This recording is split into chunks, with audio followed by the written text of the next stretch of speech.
Alright guys, habang nagkakarga kami ng items na mga overwhelming na stocks, may dumating na pinakamayaman dito sa lugar namin.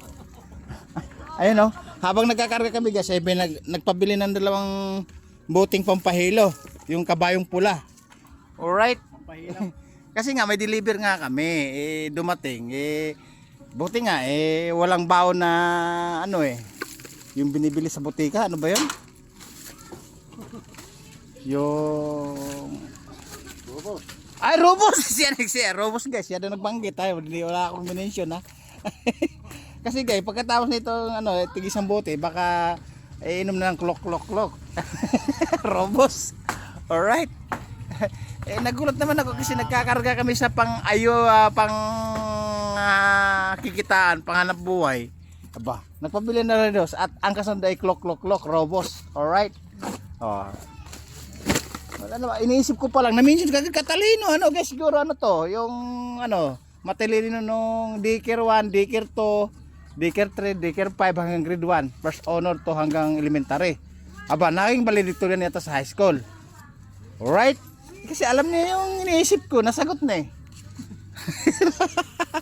kasi nagkakarga kami, ayun puno na Bideliver na kami sa kumpanya. Alright.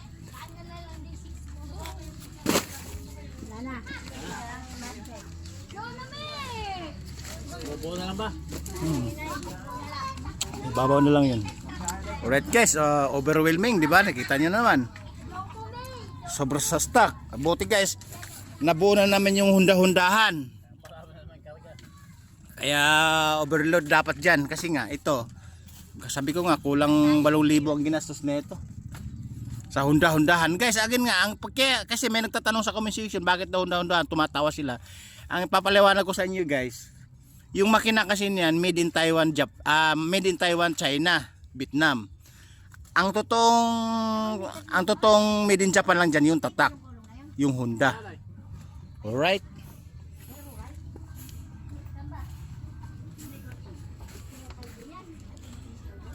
Right? Yun yung kinatigan ng batas ng gobyerno nila. Ang tatak niyan yung totoo yung quality niyan, yung tatak Honda made in Japan, pero yung makina China, Taiwan, Vietnam. Alright? Naintindihan niyo na? May nalalaman na naman kayo sa akin. Ay guys, balik to sa isyo. May nauto ka na naman. Ay guys, tingnan mo. Ano pa, parang pag demolition pa sa sarili ginawa na silang auto. Alright. Tikitan niyo naman.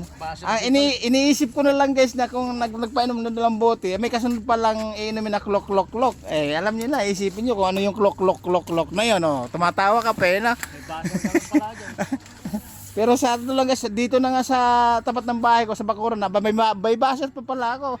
Ang totoo niyan, marami siyang alam na mga gamot na pampagana. Alright. Gusto kong alamin kung ano yun sabi niya Robos, iniisip ko pa lang kung ano sabihin ko, naunahan na niya. Sobrang talino Alright. Pero business man dito yan yung Boy Dogot Fernando, Kasa 45, walang pulbura, may bala. Isipin niyo na kasi sinasabi ko. May pulbura, walang bala, may bala, walang pulbura, di ba? Baliktaran. Siya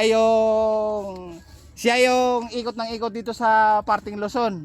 Na iniikot niya, nagpapatigas ng daan. Kasi nga businessman nga di ba? Guys, ayan patuloy sa pagkarga. Kasi guys, ito naman yung alalay ko, Boss John, alam mo ba yung pinikula ni Dante Barona nung araw? Na lumundag sa San Juanico Bridge? Alam guys, alam niya. Yun ang topic natin ngayon. Hari ng stand. Hari ng Hari ng stand. Hari ng stuntman. Siya nga yung kadouble. Kaya nung nakadouble na binayaran siya ng yung presyo. Nung lumundag daw siya, nadurog yung 3 ribs. Kaya ang kapalit niya, nagmahal, kasi ang pinilit niya tanso. Nagmahal ng kilo ng tanso, hinugot yung 3 ribs. Kaya ang pinilit sa ribs niya, bulak na lang.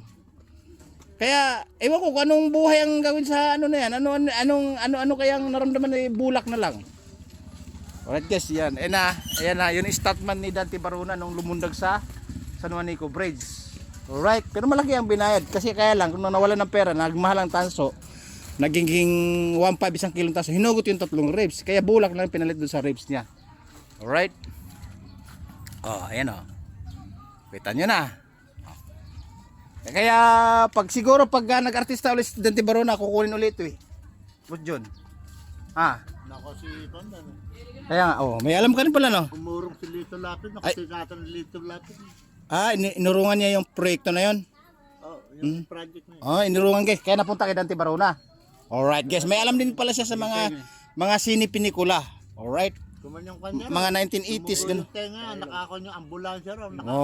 Ayun guys, may alam siya kay Dante Barona. Ito na ngayon. Ito naman, nadurog yung ribs. Hindi naman dumuko ang tenga nito. Ribs lang. Alright. Kala ko yung gilagid ng mabasag. Palambutan na may gilagid eh. Pala, niloloko ka. Paano nakuha nyo rin? Papalitan ng bulak nyo rin. Putang na talagang basher to. Guys, nagtataka siya, iniisip niya kung paano mabubuhay o paano magiging standing position kung ang kapalit ay bulak ay ribs. Nasa inyo na yun kung mag-isip. Siya, matalino, nag-isip siya kung ano. O di ba? Ano naman kung guma o bulak ilalagay niya kung last eh. Katulad kay kampare mo, rubber. O di ba? Alright guys, pinakita ko lang sa inyo yung businessman dito sa Luzon. Siya ay nagpapatigas araw-araw sa kalsada kasi ang biyahe, ang routine niya yung pipick upin yung mga suki niya.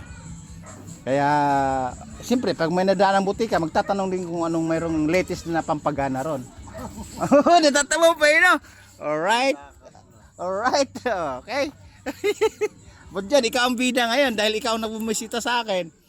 Ikaw yung panauhing pangdangal. Alright. Katulad ni si Binjorax, yung laging lasing siya naman nakaraang araw kasi yung tinatanong ko na umaga, tanghali, hapon, laging alak yung hawak. Kape umaga, kape sa hapon, kape sa tanghali. Drunk Master of the Philippines, yun. Ito naman, Businessman of the Year. Alright? Aba, Boss John, ikaw ang bida ngayon. Tingnan guys, bago kami babiyahe, ayan napainom muna natin isang bote. Alright? Babu. Aba, kaway kayo dyan. Kayo ang idol dito. Babu.